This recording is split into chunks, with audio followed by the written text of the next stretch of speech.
بسم اللہ الرحمن الرحیم الحمد للہ رب العالمین والصلاة والسلام علی سید الانبیاء والمرسلین وعلی آلہ وصحبہ اجمعین ومن تبعہم بإحسان الی یوم الدین۔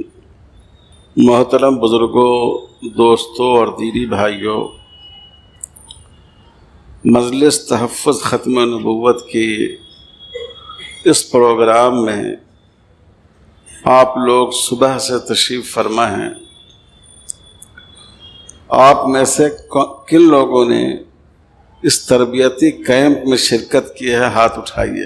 ایک تو مغرب بعد کے جلسے میں، عشاء بعد کے جلسے میں شرکت ہے، ایک وہ لوگ ہیں جو مغرب بعد بھی اس میں تشریف لائے، شاید ظہر بعد بھی نشست ہوئی اس میں بھی تشریف لائے۔ تو ایسے حضرات کون کون ہیں؟ کیا ہاتھ اٹھا سکتے ہیں؟ جی، صبح سے لے کر اب تک کی۔ جی ماشاءاللہ، بہت بہتر، محنت ہے ماشاءاللہ۔ ابھی جو حضرت مولانا ارشد صاحب نے خطاب کیا، انہوں نے آپ کو اس پروگرام کا مقصد بھی سمجھایا اور ختم نبوت کی اہمیت بھی بتائی۔ میں آسان زبان میں آپ سے کہتا ہوں، آپ نے وضو کے مسائل پڑھے ہوں گے۔ وضو کے کتنے ارکان ہیں؟ کوئی ایک آدمی بتا دے۔ 4 ارکان ہیں: چہرے کا دھونا، ہاتھ کا دھونا، سر کا مسح کرنا، پاؤں دھونا۔ وضو کے ارکان کے ساتھ ساتھ آپ نے وضو کے نواقص بھی پڑھے ہوں گے۔ وضو کن چیزوں سے ٹوٹ جاتا ہے؟ آدمی اپنی طبعی ضرورت پوری کرے، وضو ختم ہو جاتا ہے۔ نماز کے بارے میں آپ نے پڑھا ہوگا کہ نماز کے اتنے فرائض ہیں،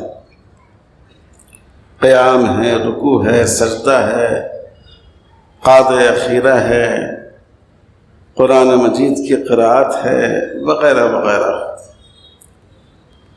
لیکن آپ نے نماز کے نواقص بھی پڑھے ہوں گے۔ کن چیزوں سے نماز ٹوٹ جاتی ہے؟ بات چیت کرنے سے، عمل کثیر سے، چلنے سے نماز ٹوٹ جائے گی۔ رمضان المبارک آنے والا ہے، ہم لوگ روزے کے احکام پڑھتے ہیں، اخبارات میں بھی روزے کے احکام ذکر کیے جاتے ہیں، مسجدوں میں بھی اس پر بات کی جاتی ہے۔ لیکن روزے کے ارکان کے ساتھ ساتھ روزے کے نواقص بھی بتائے جاتے ہیں۔ تو روزہ کن چیزوں سے ٹوٹ جاتا ہے؟ کھانے سے ٹوٹ جاتا ہے، پینے سے ٹوٹ جاتا ہے، بعض اور باتوں سے روزہ ٹوٹ جاتا ہے۔ تو ان عبادتوں کی کیفیت بھی بتائی جاتی ہے اور اس کو ٹوٹنے کے اسباب بھی بتائے جاتے ہیں۔ لیکن ایمان کے معاملے میں ہم لوگ عام طور پر صرف ایک پہلو کا مطالعہ کرتے ہیں۔ ہم کو کس چیز پر ایمان لانا چاہیے؟ اللہ تعالیٰ کی توحید پر ایمان لانا چاہیے، ہمارے آقا اور مولا جناب محمد رسول اللہ صلی اللہ علیہ وسلم کی نبوت پر ایمان لانا چاہیے، قیامت کے دن پر ایمان لانا چاہیے، جنت اور دوزخ کے وجود پر ایمان لانا چاہیے، ان انبیاء پر ایمان لانا چاہیے جن کا ذکر قرآن مجید میں موجود ہے۔ اس پہلو کو تو ہم سمجھتے ہیں، پڑھتے ہیں، مطالعہ کرتے ہیں، جانتے ہیں۔ لیکن جیسے ہم جانتے ہیں کہ وضو کن باتوں سے ٹوٹ جاتا ہے، نماز کن باتوں سے ٹوٹ جاتی ہے، روزہ کن باتوں سے ٹوٹ جاتا ہے، ایمانداری کے ساتھ سوچئے کہ کبھی ہم لوگوں نے یہ سوچا یا پڑھا یا اپنے بچوں کو پڑھایا کہ ایمان کن چیزوں سے ٹوٹ جاتا ہے؟ بتائیے آپ حضرات۔ اس پر توجہ نہیں کی لوگوں نے، یعنی ہم لوگوں نے۔ دوسری بات سمجھیے، ایمان کے ٹوٹنے کا معاملہ زیادہ نازک ہے۔ نماز میں کھانا جائز نہیں ہے۔ آپ نماز پڑھ رہے تھے اور اتفاق سے کسی نے جلابی کا تشت لا کر سامنے رکھ دیا اور منہ میں پانی آ گیا کہ کاش ہم بھی جلابی کھا لیتے. تو خیال سے نماز نہیں ٹوٹے گی جب تک آپ جلیبی اپنے منہ میں نہ رکھیں. آپ روزے کی حالت میں تھے، آپ نے دیکھا کہ بہت عمدہ قسم کے پھل موجود ہیں، بہت عمدہ قسم کے پکوان کی چیزیں ہیں.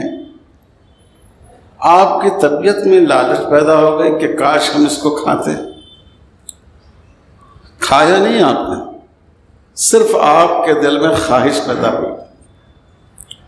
کیا اس سے روزہ ٹوٹ جائے گا؟ نہیں ٹوٹے گا. کراہت بھی روزے میں نہیں پیدا ہو.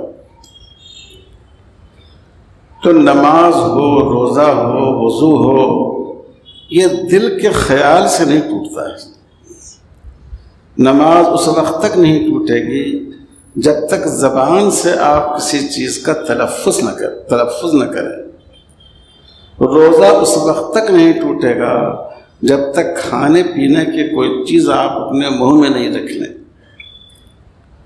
لیکن ایمان کا معاملہ بڑا نازک ہے. ایمان زبان سے بھی ٹوٹتا ہے. اگر آپ نے زبان سے کفریہ کلمہ کہہ دیا، اس سے بھی ایمان ٹوٹ جاتا ہے. اگر آپ اور ایمان انسان کے خیال سے بھی ٹوٹتا ہے. اگر آپ کے دل میں یہ خیال آ گیا کہ رسول اللہ صلی اللہ علیہ وسلم کے بعد یہ شخص بھی اللہ کا نبی ہے، صرف دل میں سوچا آپ نے، ارے بھائی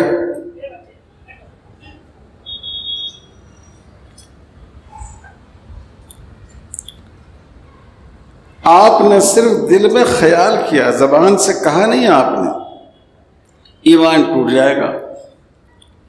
ایمان عمل سے بھی ٹوٹتا ہے. آپ مسلمان تھے، آپ کے باپ دادا مسلمان تھے، ہمیشہ آپ نماز پڑھتے تھے، لیکن کسی مورتی کے سامنے جا کر آپ سجدے میں گر پڑے. زبان سے کچھ نہیں کہا لیکن ایمان آپ پہ چلا جائے گا. تو نماز تو زبان کے بول سے ٹوٹتی ہے، روزہ کھانے پینے سے ٹوٹتا ہے، حج ایسا عمل کرنے سے ٹوٹتا ہے جو احرام کے تقاضوں کے خلاف ہو، جو حج کی تربیت میں بتایا جاتا ہے.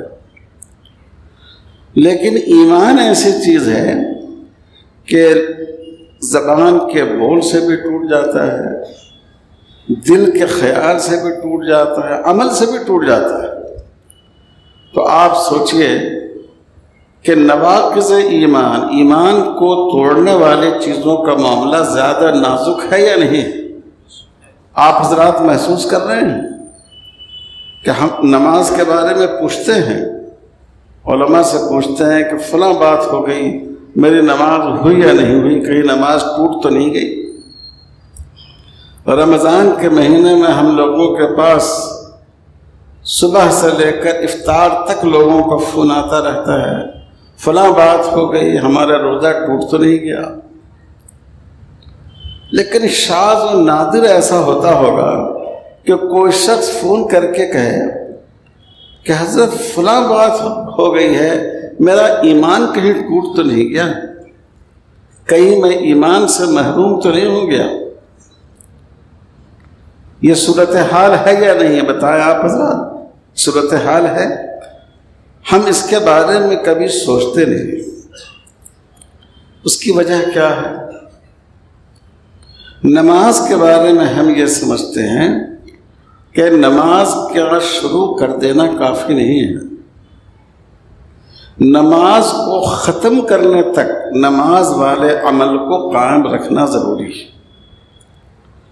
ہم نے نماز شروع کی، سورہ فاتحہ پڑھ لی، اس کے بعد ہم نے کوئی بات کہہ دی، دنیا کی کوئی گفتگو کر لی، نماز ختم ہو جائے گی. اور ایمان کے بارے میں ہمارے دماغوں میں یہ بات بیٹھ گئی ہے کہ ایک دفعہ مسلمان ہو گئے یا ہمارے باپ دادا مسلمان تھے، یہ ہمارے مسلمان ہونے کے لیے کافی ہے. ایمان کو باقی رکھنے کی فکر کرنے کی ضرورت نہیں ہے، لیکن اللہ تعالیٰ نے ارشاد فرمایا وَلَا تَمُوتُنَّ إِلَّا وَأَنْتُمْ مُسْلِمُونَ، تمہاری کوشش یہ ہونی چاہیے کہ زندگی کے آخری لمحے تک، موت کے آنے تک تم اپنے آپ کو ایمان پر قائم رکھو۔ تو مجلس تحفظ ختم نبوت کا مقصد یہی ہے کہ ہم لوگوں کو ایمان بھی سکھائیں اور نواقض ایمان بھی سکھائیں، ایمان کیا ہے یہ بھی ان کو سکھائیں، اور ایمان کن چیزوں سے ٹوٹ جاتا ہے یہ بھی سکھائیں۔ اگر کوئی عمل ہمارا ٹوٹ گیا تو اس کی تلافی موجود ہے، نماز ٹوٹ گئی قضا کر لیجئے، روزہ ٹوٹ گیا بعض صورتوں میں قضا واجب ہوگی، بعض صورتوں میں فدیہ واجب ہوگا، بعض صورتوں میں کفارہ واجب ہوگا، لیکن تلافی ہو جائے گی اس کی۔ لیکن اگر ایمان ٹوٹ گیا اور ایمان کی تجدید نہیں کی تو اس کی تلافی کی کوئی صورت نہیں۔ اسی لیے میرے بھائیوں اور بزرگوں، صحابہ نے اور سلف صالحین نے سب سے زیادہ فکر کی ارتداد کے فتنے سے مسلمانوں کو بچانے کی۔ حضرت ابو بکر صدیق رضی اللہ تعالیٰ عنہ کو، جو صدیق اکبر ہم کہتے ہیں، حضور کے بعد سب سے بڑا درجہ اس امت میں حضرت ابو بکر رضی اللہ تعالیٰ عنہ کا۔ ان کے زمانے میں بہت سے ملک فتح نہیں کیے گئے۔ حضرت عمر رضی اللہ تعالیٰ عنہ کے دور میں، حضرت عثمان غنی رضی اللہ تعالیٰ عنہ کے دور میں بہت بڑا علاقہ فتح کیا گیا۔ حضرت ابو بکر رضی اللہ تعالیٰ عنہ کے زمانے میں فتوحات میں اضافہ نہیں ہوا، لیکن انہوں نے فتنہ ارتداد کا مقابلہ کیا، اور اتنے لوگ اس مقابلے میں مارے گئے، اتنے لوگوں کی جانیں گئیں کہ جتنے لوگوں نے کفار و مشرکین کے مقابلے میں اپنی جانیں دیں ان سے بہت زیادہ، بعض روایتوں کے مطابق 70,000 لوگ وہ تھے جو مسیلمہ کذاب، جس نے حضور صلی اللہ علیہ وسلم کے بعد نبوت کا دعویٰ کیا تھا، اس کے لوگوں سے لڑنے میں کتنے لوگ شہید ہوئے؟ 70,000 لوگ۔ حضور صلی اللہ علیہ وسلم کی پوری حیات طیبہ میں جو صحابہ کی شہادت ہوئی وہ 1000 کے اندر ہے، لیکن حضرت ابو بکر رضی اللہ تعالیٰ عنہ کے زمانے میں فتنہ ارتداد کے مقابلے میں اتنے سارے لوگ شہید ہوئے، اور ایک بڑی تعداد صحابہ کرام کی شہید، اور صحابہ کرام میں بھی حفاظ صحابہ کے شہید ہوئی۔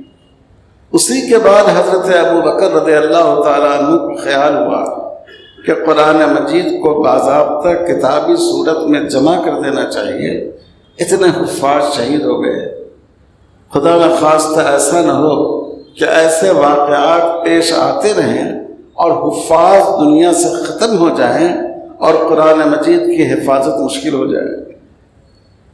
تو فتنہ ارتداد کے مقابلے کے لیے جتنی بڑی محنت صحابہ نے کی، فتنہ کفر کے مقابلے کے لیے بھی اتنی زیادہ قربانی دینی نہیں پڑی۔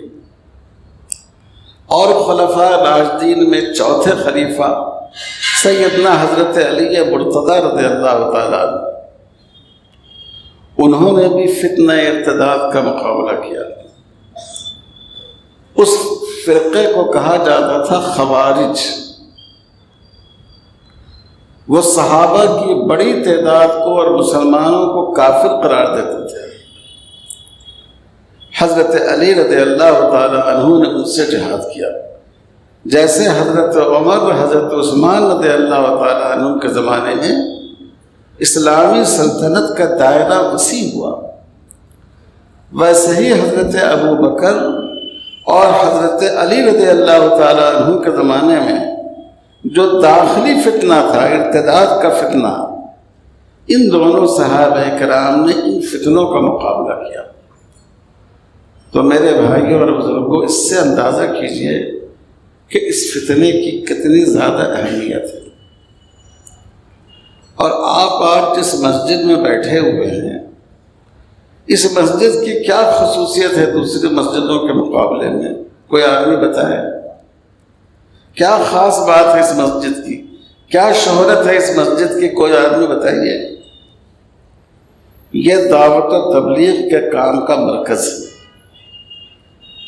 یہ اس مسجد کی ایک خصوصیت ہمارے شہر میں ہے۔ میرے بھائیوں اور بزرگوں، ہندوستان میں 2 سب سے بڑی تحریکیں اٹھی ہیں۔ ہمارے بزرگوں نے، علماء نے، اکابر نے اس کے لیے محنت کی ہے۔ ایک تحریک مدارس اور دوسرے تحریک دعوت و تبلیغ۔ تحریک مدارس 1857 میں جب اس ملک پر انگریزوں کا قبضہ ہوا، اس وقت وہ تحریک شروع ہوئی۔ حضرت مولانا محمد قاسم نانوتوی رحمۃ اللہ علیہ نے اس کی بنیاد رکھی، اور ان کے اخلاص کی برکت ہے کہ پورے بر صغیر میں مدارس کا نظام پھیل گیا۔ یہ جو مدرسے تھے صرف پڑھنے پڑھانے کے لیے نہیں تھے۔ شیخ الہند مولانا محمود حسن صاحب رحمۃ اللہ علیہ، جو اس زمانے کے استاذ الاساتذہ تھے اور حضرت نانوتوی کے شاگرد تھے، انہوں نے فرمایا کہ کون کہتا ہے کہ دارالعلوم کی بنیاد پڑھنے پڑھانے کے لیے رکھی گئی تھی؟ دارالعلوم کی بنیاد اسلام کو بچانے کے لیے رکھی گئی تھی۔ میرے سامنے میرے استاد مولانا محمد قاسم نے دارالعلوم کی بنیاد رکھی تھی۔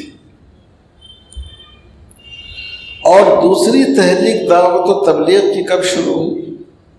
آزادی سے کچھ پہلے حضرت مولانا محمد الیاس صاحب رحمۃ اللہ علیہ کے دل میں اللہ تعالیٰ نے یہ بات ڈالی، اور انہوں نے بہت ہی دانش مندی اور مومنانہ فراست کے ساتھ اس تحریک کی بنیاد رکھی، اور اس کے ایسے اصول متعین فرمائے جن 6 باتوں کا ہم لوگ ذکر کرتے ہیں کہ اس میں کسی بات سے کسی مسلمان کو اختلاف ہو ہی نہیں سکتا۔ اس انداز پر انہوں نے اس تحریک کو شروع کیا تاکہ ساری امت کو اس میں جمع کر لیا جائے۔ تو جب مولانا قاسم نانوتوی رحمۃ اللہ علیہ نے دارالعلوم دیوبند کی بنیاد رکھی، اس وقت بھی اصل میں اس ملک میں ارتداد کا فتنہ پھیل رہا تھا۔ عیسائی مشنریز کام کر رہے تھے۔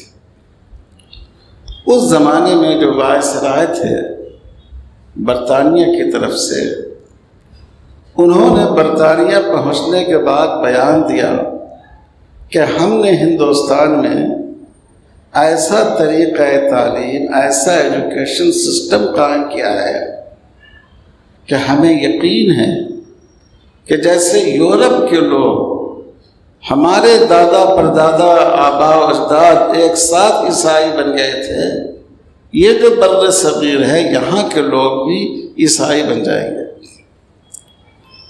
تو چونکہ انہوں نے تعلیم کو ذریعہ بنایا، اسی لیے حضرت نانوتوی رحمۃ اللہ علیہ نے ایک ایسا تعلیمی نظام قائم فرمایا جس کے ذریعے اس فتنہ ارتداد کا مقابلہ کیا جائے۔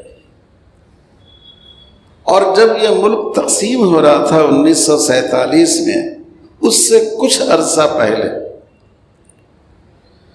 اس ملک میں ہمارے غیر مسلم بھائیوں کی طرف سے، آریہ سماجیوں کی طرف سے شدت سے یہ تحریک پیدا ہوئی کہ اس ملک میں تمام رہنے والے لوگوں کا اصل مذہب ہندو مذہب ہے، اور انہوں نے اس کو شدھی کا نام دیا، گویا لوگوں کو پاک کر دیا جائے غلط عقائد سے۔ اور بالخصوص میوات سے لے کر اور پنجاب تک کے علاقے میں پورا گاؤں مرتد ہونے لگا۔ اسی سے حضرت مولانا الیاس صاحب رحمۃ اللہ علیہ بے چین ہو گئے اور انہوں نے دعوت و تبلیغ کے اس کام کی بنیاد رکھی۔ یہ دونوں بڑی تحریکیں جو اس ملک میں شروع ہوئی، یہ اصل میں فتنہ ارتداد ہی کا مقابلہ کرنے کے لیے۔ اگر ہم دارالعلوموں میں پڑھیں اور پڑھائیں اور اس فتنے کی فکر نہ کریں، اگر ہم دعوت و تبلیغ کے کام میں اپنا وقت لگائیں اور اس فتنے کی طرف فکر نہ کریں، اس فتنے کی، تو یہ ان تحریکوں کے جو بانیان تھے، جو ان کے فاؤنڈرز تھے، ان کے منشے کے خلاف بات ہوگی۔ اس لیے میرے بھائیوں، مجھے بڑی خوشی ہوئی کہ ملے بلی میں یہ پروگرام رکھا گیا۔ یہ جگہ سب سے زیادہ اس بات کے لیے موزوں تھی کہ یہاں ختم نبوت کا پروگرام رکھا جائے۔ آپ نے صبح سے بیانات سنے، قادیانیت کے فتنے کو بھی آپ نے سنا، شکیلیت کے فتنے کو بھی آپ نے سنا، گوہر شاہی فتنے کو بھی آپ نے سنا۔ ہم ان کا مقابلہ کیسے کریں؟ سوال یہ ہے۔ ظاہر ہے کہ یہاں جتنے لوگ ہیں سب ماشاءاللہ مسلمان ہیں، اپنے عقیدے پر ثابت قدم ہیں۔ ہم اپنے بھائیوں کو اس فتنے سے کیسے بچائیں؟ اس کے لیے نمبر 1 میں یہ ضرورت ہے کہ ہم لوگوں کو اس کے بارے میں باخبر کریں۔ اور میں آپ سے عرض کروں گا کہ خاص طور پر عصری درسگاہوں میں، اسکولوں، کالجوں، یونیورسٹیوں میں ہمارے جو بچے اور بچیاں پڑھ رہے ہیں، ان پر سب سے زیادہ محنت کرنے کی ضرورت ہے۔ آپ لوگ کوشش کیجئے کہ آپ کے علاقے میں جو اسکول ہیں، جو کالج ہیں، یا آپ کے محلے میں جو تعلیم حاصل کرنے والے لوگ ہیں، ان کو جمع کریں، ان کی دعوت کیجیے۔ دعوت کیجیے ان کو 5-6 گھنٹے ایک دن، یعنی صبح سے شام تک بٹھائیے اور ان تک اس مسئلے کو اچھی طرح ان کو سمجھا دیجیے۔ دیکھیے، اللہ کا شکر ہے کہ مسلمانوں کے رگ و ریشے میں اللہ کی محبت اور اللہ کے رسول صلی اللہ علیہ وسلم کی محبت ہے۔ اگر ہم ان کو سمجھانے میں کامیاب ہو جائیں کہ یہ لوگ اللہ کی توہین کرتے ہیں، اللہ کے رسول صلی اللہ علیہ وسلم کی توہین کرتے ہیں، وہ کبھی اس فتنے میں مبتلا نہیں ہوں گے انشاءاللہ۔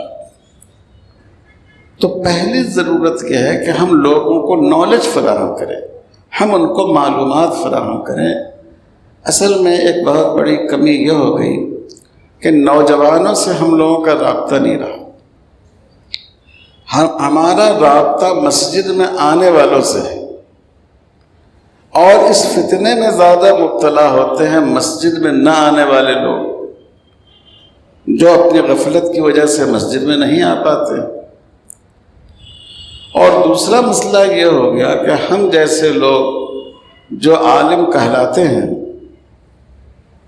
وہ اپنی گفتگو کرتے ہیں بہت ہی گاڑھی قسم کی اردو میں، اور جو ہماری نئی نسل ہے وہ اس معیار کی اردو کیا، وہ اردو ہی نہیں سمجھ پاتی۔ اگر کوئی بات کریں گے 5 منٹ تو اس میں 10-15 انگریزی کے الفاظ استعمال کریں گے۔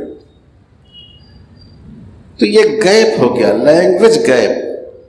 قرآن مجید نے جو فرمایا وَمَا أَرْسَلْنَا مِن رَّسُولٍ إِلَّا بِلِسَانِ قَوْمِهِ، ہم نے جو رسولوں کو بھیجا، نبیوں کو بھیجا، ان کی قوم کی زبان میں بھیجا۔ یعنی منشا یہ تھا کہ داعی میں اور مدعو میں، داعی اور مدعو کے درمیان لینگویج گیپ نہیں ہونا چاہیے، زبان کا فاصلہ نہیں ہونا چاہیے، ورنہ آپ اپنی بات ان تک نہیں پہنچا سکیں گے۔ ابھی ہم اوپر مشورے کے کمرے میں تھے اور بھائیوں سے، احباب سے دیہاتوں کی کارگزاری سننے کا موقع ملا۔ یہاں بھی آپ نے سنا کہ مقررین نے کہا کہ دیہاتوں کا حال کتنا خراب ہے، آپ نے سوچا کہ اتنا خراب حال کیوں ہے؟ اس کا بہت بڑا سبب زبان ہے۔ ہم حیدرآباد شہر ہو یا تلنگانہ کے دوسرے شہر ہوں، ہم لوگ تیلگو زبان سے واقف نہیں ہیں، اور ہمارے بہت سے بھائی دیہاتوں میں رہتے ہیں جن کے بول چال کی، جن کے سمجھنے کی زبان تیلگو ہے، تو نتیجہ یہ ہے کہ وہ ہماری بات سمجھ نہیں پاتے۔ تو بہرحال میں آپ حضرات سے عرض کروں گا، بالخصوص جو تیلگو بولنے والے لوگ ہوں، جو نوجوان ہوں، جو اسٹوڈنٹس ہوں، آپ ایسے لوگوں میں کام کیجیے، کسی عالم کو اپنے ساتھ لے جائیے، ان کو سمجھائیے، انشاءاللہ آپ کی بات ضرور مؤثر ہوگی، ضرور اثر انداز ہوگی۔ تو ایک بات تو یہ ہے کہ ہم لوگوں تک نالج پہنچائیں اور ان کی زبان میں پہنچانے کی کوشش کریں، آسان زبان میں پہنچانے کی کوشش کریں، اور خاص کر جو نوجوان ہیں، جو طلبہ ہیں، طالبات ہیں، ان تمام فتنوں میں زیادہ تر یہی لوگ مبتلا ہو رہے ہیں، ان کو ہم سمجھانے کی کوشش کریں۔ دوسری بات یہ ہے دوستو، انفرادی ملاقات کی جائے۔ دیکھیے، جو بڑا مجمع ہوتا ہے، جلسہ ہوتا ہے، کوئی بیان ہو رہا ہے، ہم سنتے ہیں تو میں سمجھتا ہوں کہ یہ ہمارے دوست کے بارے میں بات ہو رہی ہے، یہ سمجھتے ہیں کہ ان کے بارے میں ہو رہی ہے، یہ سمجھتے ہیں کہ ان کے بارے میں ہو رہی ہے۔ لیکن اگر کسی آدمی سے آپ انفرادی ملاقات کریں، براہ راست آپ ان سے بات کریں، تو وہ یقینی طور پر یہ سمجھے گا کہ اس بات کے مخاطب آپ ہی۔ حضور صلی اللہ علیہ وسلم نے جو دعوت دی لوگوں کو، اور ابتدائی دور میں جو اسلام پھیلا، انفرادی ملاقاتوں سے پھیلا۔ خاص کر حضرت ابوبکر صدیق رضی اللہ تعالیٰ عنہ، حضرت عثمان غنی رضی اللہ تعالیٰ عنہ، ان حضرات نے جو مختلف لوگوں سے انفرادی ملاقاتیں کی، اور حضور صلی اللہ علیہ وسلم نے صحابہ کو بھیجا، اس سے لوگ ایمان لائے۔ تو اس میں کوشش کرنی چاہیے آپ نوجوانوں کو کہ اگر اتوار کا دن آپ کا چھٹی کا ہے تو آپ طے کر لیجئے کہ ہر اتوار کو ہم اپنے 5 دوستوں کو ختم نبوت کا مسئلہ سمجھائیں گے۔ 5 کا ارادہ کریں گے تو کم سے کم 3 کو تو سمجھا دیں گے آپ۔ تو اس کو معمولی بات نہ سمجھیے، 12 یا 36 آپ سال بھر میں ایک بڑی تعداد کو، آپ 300-400 کی تعداد کو آپ سمجھا سکیں گے، اور ان کو بھی یہی کہنا ہے کہ بھائی یہ بات اپنے دوسرے دوستوں تک بھی پہنچاؤ۔ جب حضرت ابوبکر صدیق رضی اللہ تعالیٰ عنہ ایمان لائے تو انہوں نے حضور سے پوچھا کہ اللہ کے رسول، اب ہمیں کیا کرنا ہے؟ آپ صلی اللہ علیہ وسلم نے فرمایا کہ جو کام میں کر رہا ہوں وہی کام تم کرو۔ جیسے میں لوگوں کو ایمان کی دعوت دے رہا ہوں، تم بھی ایمان کی دعوت دو۔ تو اپنی نالج کو لوگوں تک پہنچانا، خاص کر نوجوانوں تک، اور عصری تعلیم یافتہ اسکولوں اور کالجوں اور یونیورسٹیوں کے طلباء اور طالبات تک، اور دوسرے زیادہ سے زیادہ لوگوں سے انفرادی ملاقات کرنا اور ان کو بات سمجھانا۔ اور تیسری بات یہ ہے کہ جن محلوں میں انہوں نے اپنا ڈیرا ڈال دیا ہے، جب آپ کے علم میں آ جائے کہ اس محلے میں ایمان کے غارت گر لوگ موجود ہیں، تو اس محلے میں ختم نبوت کا تربیتی درس رکھنا۔ یہ ہمارے حضرت مولانا انصار اللہ صاحب، ان کی اس موضوع پر بہت اچھی نظر ہے۔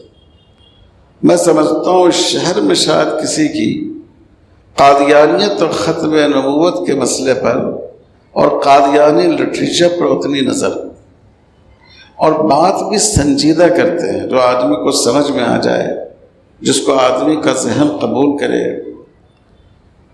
اور یہ مجلس ختم نبوت کے مبلغ ہیں، تو اگر آپ مجلس ختم نبوت سے رجوع کریں گے تو وہ آپ کو لوگوں کو فراہم کریں گے۔ آپ اس محلے میں تربیتی پروگرام رکھیے۔ دیکھیے، یہ خیال مت رکھیے کہ 1000 آدمی کو آنا چاہیے۔ اگر 25 آدمی بھی آ جائیں تو کم نہیں، اگر 10 آدمی بھی آ جائیں تو ان میں بھی آپ کام کیجیے۔ دیکھیے، نماز سے اہم کوئی عبادت ہے؟ نماز کی جماعت کے لیے کتنے آدمی کا ہونا ضروری ہے؟ بتائیے۔ 2 آدمی کا ہونا ضروری ہے، ایک امام اور ایک مقتدی۔ اور جمعہ کی نماز پڑھ رہے ہوں آپ، عید کی نماز پڑھ رہے ہوں، 3 آدمی کا ہونا ضروری ہے، ایک امام اور 2 مقتدی۔ اور بعض نمازیں ایسی ہیں کہ ان میں کوئی تعداد ہی مقرر نہیں ہے۔ تو یہ خیال نہیں کرنا چاہیے کہ اتنے لوگ آئے تب ہمارا پروگرام کامیاب ہوا۔ نہیں، ہم لوگوں کو سنانے کے لیے پروگرام نہیں کر رہے ہیں، ہم اللہ کی رضا کے لیے کر رہے ہیں۔ 5 نوجوان اگر ہمارے پاس آ گئے، آپ نے دن بھر ان پر محنت کی، اس میں سے 2 بچے ایسے نکل آئے جنہوں نے اس فکر کو اٹھا لیا، تو یہ 1000 آدمی کے آنے سے زیادہ اہم۔ تو اس لیے ایسے محلوں میں جہاں کہ یہ فتنہ پہنچ چکا ہے، لوگوں کے لیے تربیتی پروگرام رکھے جائیں۔ دیکھیے، تقریر سے زیادہ فائدہ ہوتا ہے تربیت کا۔ تقریر میں تو بیان ہو جاتا ہے، وقتی طور پر آدمی میں جوش پیدا ہو جاتا ہے۔ تربیت کا مطلب یہ ہے کہ ایک آدمی بورڈ رکھ کر اور ایک ایک چیز لوگوں کو سمجھائے کہ دیکھو ہمارے نبی صلی اللہ علیہ وسلم آخری نبی ہیں، آیت نمبر 1 یہ ہے، اس کا ترجمہ یہ ہے، آیت نمبر 2 یہ ہے، آیت نمبر 3 یہ ہے، مثال کے طور پر۔ اس پر حضور صلی اللہ علیہ وسلم کے بہت سے ارشادات ہیں۔ مثال کے طور پر نمبر 1 یہ ہے، نمبر 2 یہ ہے، نمبر 3 یہ ہے۔ پھر ان سے بلوائے کہ میں نے کون سی آیت آپ کے سامنے پیش کی۔ یہ اکثر لوگ جو فتنہ پیدا کرتے ہیں وہ حضرت مسیح ہونے کا دعویٰ کرتے ہیں، چونکہ رسول اللہ صلی اللہ علیہ وسلم نے قرب قیامت میں حضرت عیسیٰ علیہ السلام کے نزول کی پیشین گوئی فرمائی ہے۔ اس مسئلے کو سمجھانا بہت آسان ہے، کیونکہ حضور نے بہت ہی تفصیل کے ساتھ مسیح اور مہدی کی علامتیں بیان کر دی۔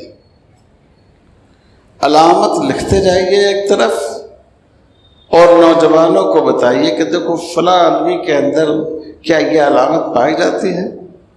لوگ آسانی سے کہیں گے کہ علامت نہیں پائی جاتی ہے۔ حضور صلی اللہ علیہ وسلم نے فرمایا کہ جو امام مہدی ہوں گے وہ حضرت فاطمہ کے نسل سے ہوں گے، حضرت حسن رضی اللہ تعالیٰ عنہ کے نسل سے ہوں گے۔ اب تم بتاؤ، مرزا غلام احمد قادیانی کیا حضرت فاطمہ کے نسل سے ہیں؟ کیا شکیل بن حنیف حضرت فاطمہ کے نسل سے ہیں؟ بالکل 2 اور 2 4 کی طرح آپ لوگوں کو سمجھا سکتے ہیں۔ تو یہ جو ہم لوگوں کے بیانات ہوتے ہیں، اس سے تو آدمی میں شعور پیدا ہوتا ہے، جذبہ پیدا ہوتا ہے، لیکن شعور جو پیدا ہوتا ہے وہ تربیت سے، کہ ایک ایک بات ان کو سمجھائی جائے، آیت، اور پھر سمجھایا جائے کہ کیا یہ آیت ان پر صادق آتی ہے، کیا یہ آیت ان کے اندر وہ بات پائی جاتی ہے۔ تو یہ بہت زیادہ ضروری ہے۔ میں نے آپ سے یہ عرض کیا کہ ختم نبوت کا جو یہ پروگرام ہے، یہ اصل میں ایمان تو ہے ہی، اللہ تعالیٰ ہم سب کے ایمان کو قائم رکھے۔ ایمان کن چیزوں سے ٹوٹ جاتا ہے اس کو بچانے کے لیے یہ مجلس ختم نبوت قائم، اور لوگوں اور اس کی اہمیت اتنی زیادہ ہے کہ ایمان ٹوٹنے کا مسئلہ وضو اور نماز کے ٹوٹنے سے زیادہ نازک ہے۔ اور تیسری بات میں نے یہ کہی کہ ہمیں تدبیر کیا کرنی ہے. لٹریچر بھی دینا چاہیے، لیکن آج کل لٹریچر بہت کم لوگ پڑھتے ہیں. لیکن ہمیں انفرادی ملاقاتوں پر توجہ دینی چاہیے. محلوں میں تربیتی پروگرام رکھنا چاہیے. ایسے محلوں کو ہدف بنانا چاہیے جہاں یہ فتنہ آ گیا ہے، ان کو باضابطہ بلیک بورڈ پر لکھ کر سمجھانا چاہیے تاکہ 2 اور 2 4 کی طرح وہ اس بات کو سمجھ جائیں. اور نوجوانوں کو ایک نشانہ دینا چاہیے کہ روزانہ آپ اس مقصد کے لیے مثلاً 2 آدمیوں سے ملاقات کریں، 5 آدمیوں سے ملاقات کریں، 3 افراد سے ملاقات کریں. اور عوام کا ایک ذہن بنانے کی ضرورت ہے کہ دیکھو کوئی نئی بات آئے، کوئی بات معمول کے خلاف آئے، تم اس میں زیادہ سر مت کھپاؤ. سیدھے اپنے شہر کے کسی معتبر عالم سے، اپنے مسجد کے امام و خطیب سے رجوع کرو. کوئی نئی بیماری پیدا ہوتی ہے، بخار ہو گیا اور پیٹ میں درد ہے، کس سے رجوع کرتے ہو؟ ڈاکٹر سے رجوع کرتے ہو. تو جیسے ایک فیملی ڈاکٹر کی ضرورت ہے جسمانی امراض کے لیے، اسی طرح ایک فیملی ڈاکٹر کی ضرورت ہے روحانی امراض کے لیے بھی، کہ ہماری نماز کیسے صحیح ہو، ہمارے روزے کیسے صحیح ہوں، اور ان سب سے اہم بات یہ ہے کہ ہمارا ایمان کیسے صحیح ہو. لوگوں کا یہ ذہن بنائیے کہ تم ان کی باتوں پر اور سوشل میڈیا پر، آپ جانتے ہیں کہ آج کل اسلام کے نام سے بہت سے پروگرام آتے ہیں دشمنان اسلام کے. میں اپنی بات ختم کروں گا، بس میں اپنے اوپر گزرا ہوا ایک واقعہ آپ کو سناتا ہوں. میں برطانیہ گیا تھا، وہاں کی علماء کی ایک تنظیم تھی، اس کی دعوت پر. تو وہاں ایک بہت خوبصورت شہر ہے گلاسگو. میں وہاں گیا، جن صاحب کے ہاں مجھے ٹھہرایا گیا بہت عالیشان مکان تھا ان کا. حالانکہ وہاں زیادہ اچھے بہت مختصر مکان ہوتا ہے لوگوں کا. اوپر کی منزل پر مجھے ٹھہرایا گیا. جب میں نیچے اترا تو میں نے دیکھا کہ وہ سارے لوگ بیٹھے ہوئے ہیں، صوفہ لگا ہوا ہے اور ٹی وی بھی لگا ہوا ہے. اور ٹی وی پر ایک پروگرام چل رہا ہے. ایک شخص نے قرآن مجید کی تلاوت کی اور ایک شخص نے حضور صلی اللہ علیہ وسلم کی حدیث پڑھی، اور ڈائس پر مردوں کے برابر میں عورتیں بھی ہیں. مجھے شروع سے ایسا لگا کہ یہ الگ قسم کا پروگرام ہے، جیسے ہمارے ہاں دینی پروگرام ہوتے ہیں، اس سے ذرا ہٹا ہوا پروگرام. جب قرآن کی تلاوت ہو گئی، حدیث کی شرح ہو گئی، تب اناؤنسر نے، اینکر نے اعلان کیا کہ اب فلاں صاحب حضرت مسیح موعود کے ملفوظات سنائیں گے. بس میں سمجھ گیا، جو قادیانی حضرات ہیں وہ مرزا صاحب کو مسیح موعود کہتے ہیں. پھر اس کے بعد مرزا غلام احمد قادیانی کے ملفوظات سنائے گئے. میں نے اس کے بعد صاحب خانہ سے، جو اچھا دینی ذہن رکھتے ہیں، میں نے ان سے پوچھا یہ پروگرام آپ کو کیسا لگتا؟ کیونکہ میں نے دیکھا کہ گھر کے سارے افراد کو وہ بٹھائے ہوئے ہیں. میں نے پوچھا یہ پروگرام آپ کو کیسا لگتا ہے؟ کہنے لگے مجھے بہت پسند آتا ہے، میں ہر اتوار کو اپنی پوری فیملی کو جمع کر کے سناتا ہوں. پھر میں نے ان کو سنایا کہ ذبیحہ میں اور مردار میں کیا فرق ہوتا ہے. گوشت الگ الگ ہوتا ہے کیا؟ بکری ذبح کیجئے یا مری ہوئی بکری کا گوشت آپ نکال لیجئے، دیکھنے میں دونوں ایک سا ہی لگتا ہے، لیکن ایک حلال ہے اور ایک حرام ہے. یہ جو دین کے نام پر پروگرام ہو رہا ہے یہ مردار بکری کی طرح ہے. پھر ہم نے ان کو، میں نے کہا کہ آپ اپنے دوستوں کو بھی جمع کیجئے. پھر قادیانیت کا مسئلہ ہم نے ان کو سمجھایا. تو میں یہ عرض کر رہا ہوں کہ ان کی جڑیں کیسی گہری ہو گئی. اور کس طرح اسلام کے نام پر اپنی شکل بدل کر یہ لوگوں کو گمراہ کر رہے ہیں۔ تو اس سے بہت زیادہ اس کو سمجھنے کی بھی ضرورت ہے اور لوگوں کو سمجھانے کی بھی ضرورت ہے۔ میں بھی مجلس ختم نبوت کی طرف سے بہت شکر گزار ہوں آپ سبھی حضرات کا کہ آپ نے اس پروگرام میں شرکت فرمائی اور اس مسجد میں اتنے سکون کے ماحول میں یہ پروگرام ہوا۔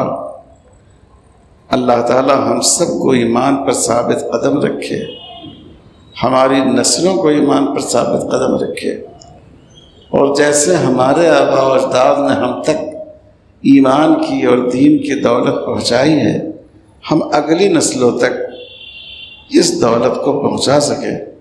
وصلی اللہ علی خیر خلقہ محمد وعلی آلہ وصحبہ اجمعین۔ دعا کر لیجئے، مختصر دعا ہوگی انشاءاللہ۔ جی، یہ ایک صاحب محمد اشرف حسین بھائی ہیں جو اس وقت ICU میں شریک ہیں۔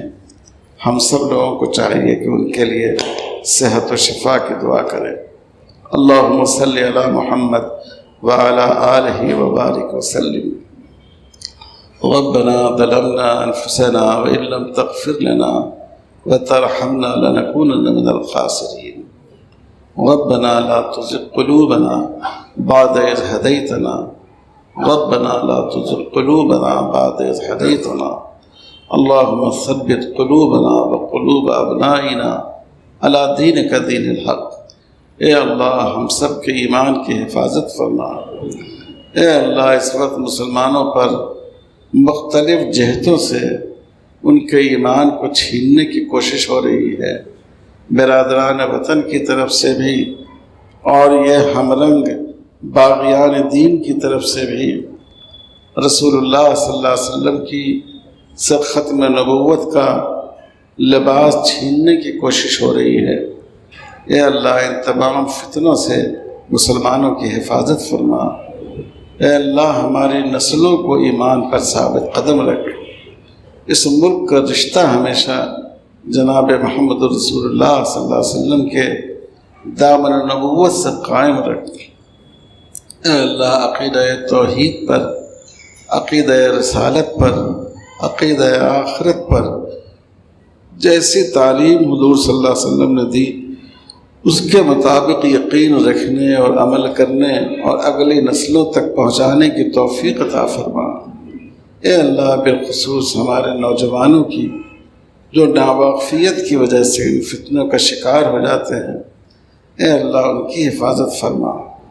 دیہات میں رہنے والے مسلمان جو اپنی غربت اور جہالت کی وجہ سے فتنہ ارتداد کا شکار ہو رہے ہیں، اے اللہ ان کی مدد فرما۔